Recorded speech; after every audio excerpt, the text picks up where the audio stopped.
आता तुम्हाला एक चान्स दिला ना, बाकीच्यांना पण chance. या प्रकरणाची सुरुवात तुम्ही उल्लेख देखील केला, करुणा मुंडे यांच्या व्हिडिओपासून झाली होती. तर तुम्ही सुरेश धस यांच्यावरती कारवाई करावी अशी मागणी करताय. करुणा मुंडे यांची तक्रार तुम्ही महिला आयोगाकडे केली किंवा करणार आहात का? मी ऑलरेडी त्यांना देखील नोटीस पाठवली आहे, करुणाताईंना तेव्हाच पाठवली आणि त्यानंतर त्यांनी काही वक्तव्य केलं नाही, त्या शांत बसल्या. त्यामुळे मी पुढे काही त्यांच्यावर कारवाई केली नाही. मराठी चित्रपटसृष्टीच्या मागे खंबीरपणे उभी आहे का? डेफिनेटली आहे. मराठी चित्रपटसृष्टी, सगळे कलाकार खंबीरपणे माझ्या पाठीशी आहेत आणि मी सगळ्यांचं नेतृत्व करेन.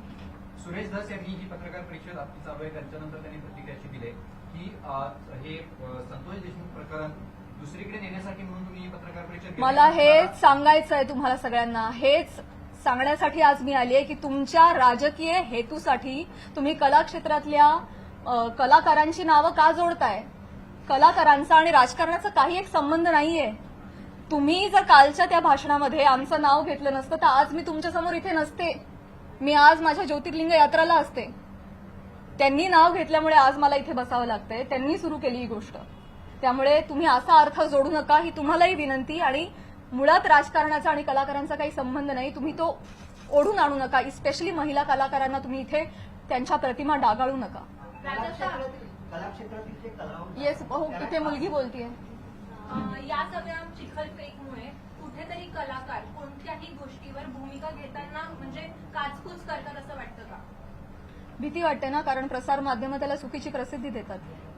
मग यामुळेच पुढे कधी म्हणूनच मुख्यमंत्र्यांना मी विनंती करणार आहे की जर कुठलाही पुरावा नसेल तर प्रसार माध्यमांनी, स्पेशली युट्यूब चॅनल्सनी जर अशा काही बातम्या केल्या तर त्यांच्यावर कठोर कारवाई करावी. इनफॅक्ट तशा पद्धतीचे निर्देश त्यांनी आत्ताच जारी करावेत.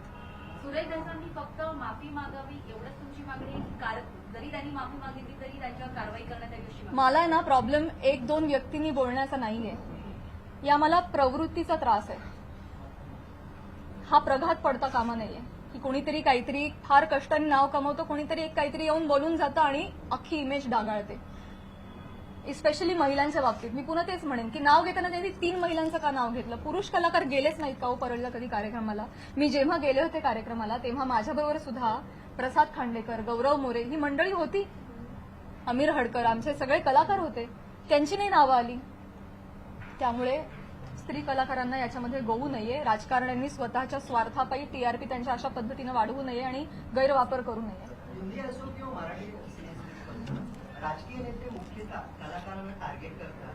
हे हेतुपुरस्सर किंवा जाणीवपूर्वक वक्तव्य केल्यानंतर त्यांना प्रसिद्धी मिळते. मला हे माहिती नाही काही लोक त्याच्यासाठी असं वक्तव्य होतं असं वाटतंय का? आणि याचा पाठपुरावा म्हणून तुम्ही कलाकारांची काही संघटना बांधणार का किंवा त्यांना एकत्र आणणार का आगामी काळात? मला हेच म्हणायचं आहे की ते काहीतरी बोलून जातात, एक काहीतरी वल्गना करून जातात. खरं तर त्यांनी अशा पद्धतीच्या वल्गना हाणून पाडल्या पाहिजेत एक लोकप्रतिनिधी म्हणून, पण ते त्याला हवा देत आहेत ही गोष्ट चुकीची आहे. पण त्यांना जेव्हा कळेल पुढे जाऊन की त्यांच्या एका वक्तव्याचे 1000 वेगळ्या पोर्टल्सनी 1000 न्यूज केल्यात, हे त्यांना कळल्यानंतर खरं तर तेही करणार नाहीत, करुणाताई बोलणार नाहीत. पण त्यांना ही पुढे गोष्ट एवढी मोठी घडतीये ह्याची त्यांना कल्पना नसावी कदाचित. मला जेवढे त्या 2 व्यक्ती बोलल्या याचा त्रास आहे तेवढाच त्रास मला प्रसार माध्यमांनी केलेल्या फेक न्यूजचा देखील आहे. सो डेफिनेटली याच्यावर कारवाई व्हावी असं मला वाटतं. कलाकार या विषयांवर बोलणं टाळतात, सोडून देतात. त्याच्यामुळे तुम्हाला वाटतं का की त्यांना बोलायला वेळ मिळतो किंवा तो चेष्टा मस्करीचा विषय होतो? करुणा मुंडेंनी जेव्हा तुमच्यावर टीका केली तेव्हा जर तुम्ही उत्तर दिलं असतं तेव्हा पुन्हा एकदा तुमचं नाव अशा प्रकारे घेतलं गेलं नसतं असं वाटतं? पुन्हा एकदा मी तेच म्हणेन, पुन्हा एकदा मला तेच म्हणायचंय का कलाकार पुढे येत नाही? मी पहिलं वाक्य म्हणाले की या सगळ्यामध्ये आमची हतबलता आहे गप्प राहण्यामध्ये. का? कारण समाज माध्यमांमध्ये ही चिखलपेक चालू राहते. विषय एवढा असतो कुठेतरी वेगळीकडे जाऊन पोचतो. आज तुम्हाला काय वाटतंय हे चालू राहतं. त्यामुळे कलाकार शक्यतो यामध्ये पडत नाहीत. आणि बरीच मंडळी, मी फक्त कलाक्षेत्र म्हणत नाही, बऱ्याच क्षेत्रांमधली मंडळी गप्प राहणं हा पर्याय निवडतात, कारण हे असं जाहीरपणे चिखलफेक होत राहते. म्हणूनच या संदर्भात जर काहीतरी रूल्स अँड रेग्युलेशन्स आले, कठोर नियम आले की जर या गोष्टीमध्ये तथ्य सापडलं नाही, जर कुठला पुरावा सापडला नाही तर त्यांच्यावर कायदेशीर कारवाई होईल त्या न्यूज पोर्टलवर किंवा युट्यूब चॅनलवर, असा जर आपल्याकडे नियम आला ना तेव्हाच जाऊन हे बंद होणार आहे. तर असा नियम काढावा हीच विनंती आहे माझी मुख्यमंत्री साहेबांना. पण तुम्हाला जाणीवपूर्वक टार्गेट केलं जाते. नाही असं काही नाही. त्यांनी माफी नाही मागितली तर पुढची भूमिका काय असेल? मला हा नियम आणायचा आहे. मला या निमित्तानं प्रसार माध्यमांमध्ये जे काही न्यूज होतात त्याला पुराव्यांची जोड नसेल तर तुम्ही ते करू नका, केलं नाही पाहिजे. ते खोटं आढळल्यास कायदेशीर कारवाई होईल अशा पद्धतीचा नियम आला पाहिजे. हे माझं खरं उद्दिष्ट झालंय. आता असंही म्हणाल की मुंबईत जाऊन मी बोलणार आहे प्राजक्ता माळेंसोबत. स्वागत आहे.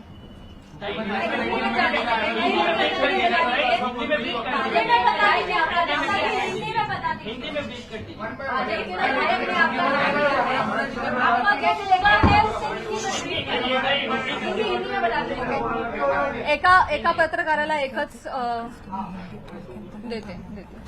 एका पत्रकाराला 4 वेळा संधी नाही मिळू शकत. आपका नाम लिया है जिस पर आप आज मराठी होतं जरा ताई. एक थोड़ा एक्सप्लेन हो देना क्या बताएंगे इस पर? सगळ्यात शेवटी हिंदी बोलू, मराठी अजून 1-2 प्रश्न आहेत. तुम्ही एक प्रश्न विचारला ना? मी नाही विचारला. नक्की विचारला नाही. नाही खाली त्यांनी असं देखील म्हटलंय की मी असं कोणतेही ऑब्जेक्शन घेण्यासारखं वक्तव्य बोललेलो नाही आणि माझ्यासाठी प्राजक्ता माळी हा विषय संपलेला आहे असं देखील वक्तव्य केलेलं आहे. काय सांगा? मी ते बघितलं नाही, परंतु अच्छा त्या पण आल्या का, येतात का परळीला? अहो परळीला नाही, सबंध महाराष्ट्रात फिरतो आम्ही, देशाबाहेरही कार्यक्रमाला जातो. परळी पॅटर्न, जवळचा पत्ता, तुम्हाला जर चित्रपट बनवायचा असेल तर परळी पॅटर्न म्हणजे म्हणायचं काय? हे डेफिनेटली अतिशय निंदनीय वाक्य आहेत, अतिशय डिरोगेटरी आहेत. या मागचा सूचित अर्थ कळू नये इतका महाराष्ट्र आणि मी दुधखुळी नाहीये. त्यांना जे आडून आडून बोलायचं होतं हे सगळ्यांना कळतंय. त्यामुळे परळीला येतात म्हणजे मी काहीच बोलू नये असं नसतं. नुसतं ताई म्हणून काही होत नाही. त्याच्या अवतीभवती तुम्ही जे हातवारे करता, तुमचे जे हावभाव असतात, एका महिलेचं चारित्र्य एवढ्या रिॲक्शननी सुद्धा डागाळू शकतं. समाज माध्यमांसमोर, प्रसार माध्यमांसमोर हशा पिकवण्यासाठी त्यांनी हा मुद्दा वापरलाय. तो डेफिनेटली अतिशय निंदनीय आहे, अतिशय खालच्या पातळीचा आहे आणि तो चुकीचा आहे, याचा मी निषेध करते. मॅम, क्लॅरिफिकेशन देताना नेहमी महिलाच का देतात? तुम्हाला वाटत नाही का ज्यांच्याशी नाव जोडलं जातं त्यांनी सुद्धा हे दिलं पाहिजे?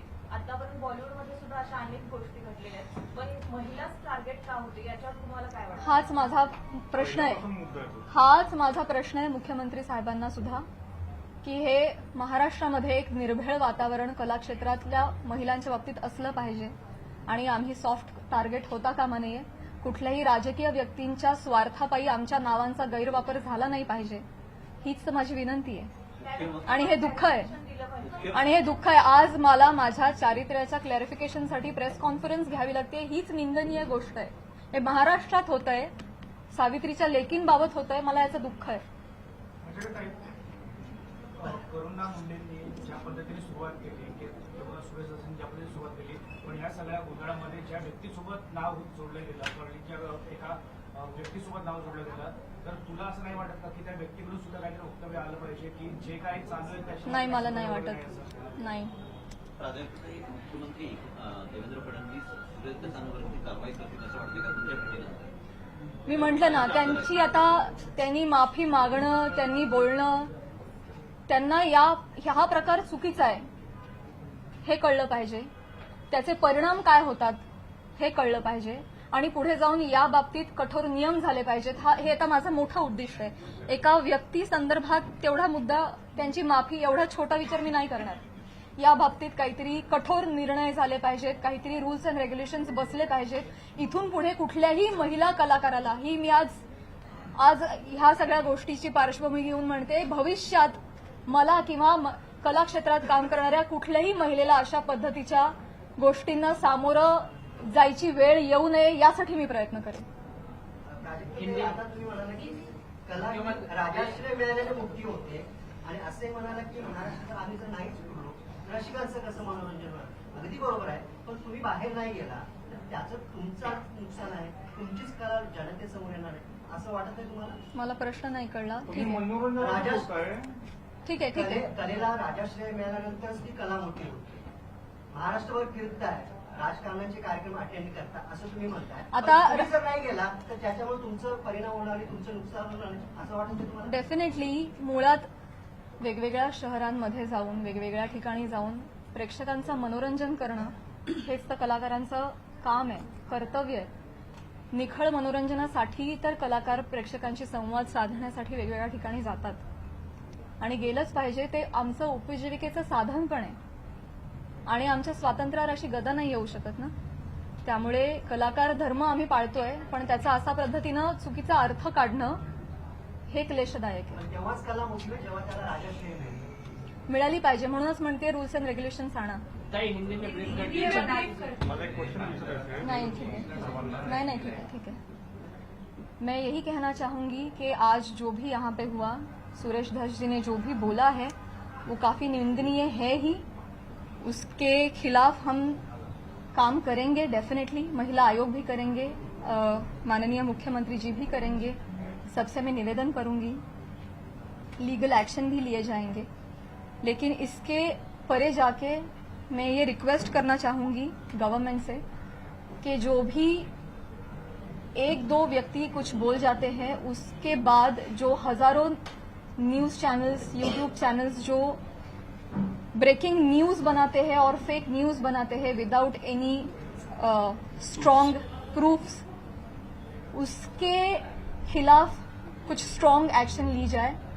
उस पे कुछ रूल्स एंड रेगुलेशंस बनाए जाए, तब जाके ये सही मामले में एक व्यक्ति किसी को सॉरी बोल देता है और मामला खत्म हो जाता है. इतना छोटा ये नहीं होना चाहिए. इसके परे जाके हमारी गवर्नमेंट ने महिलाओं के हित के लिए उनके अगेंस्ट जो ये फेक न्यूज बनती है उसके खिलाफ उन्होंने कठोर रूल्स एंड रेगुलेशंस बनाने चाहिए. ये मेरी उनसे रिक्वेस्ट है.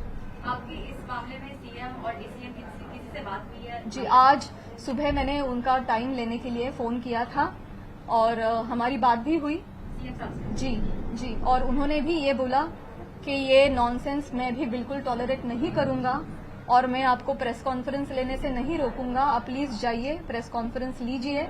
मैंने ऑलरेडी धस जी से बात की है और ये नॉनसेंस हम कोई भी टॉलरेट नहीं करेगा और मैं आमने सामने जाके भी उनसे ये बात करूंगी. कार्रवाई करने का उन्होंने कोई आश्वासन दिया है सीएम? मैं बोलूंगी कि कार्रवाई क्या होता है. एक व्यक्ति सॉरी बोल के निकल गया, इतना छोटा ये नहीं होना चाहिए. ये आगे जाके हो ही नहीं, इसलिए कुछ कार्रवाई होनी चाहिए. आपने महिला आयोग में भी शिकायत की. जी. शिकायत में आपने क्या मांग की? इस पे कार्रवाई होनी चाहिए और इस पे रूल्स एंड रेगुलेशंस बिठाने चाहिए, यही लिखा है. क्या सोशल मीडिया पे आपको बहुत परेशान किया जा रहा है, उस पर भी आपने बात की? मैंने ये बोला अभी, महाराष्ट्र के सारे जनता को मैंने अपील किया है कि हम भी एक डिग्निटी मेंटेन करें. क्या लगता है प्राजक्ता जी आपको क्यों टारगेट किया जा रहा है? कुछ टारगेट नहीं किया जा रहा. ठीक सुरेश है, दत्त कह रहे हैं कि वो माफी नहीं मांगेंगे, इस पर आपका क्या कहना है? मैंने क्या बोला. सिर्फ माफी की मैंने बोला. जय हिंद, जय महाराष्ट्र.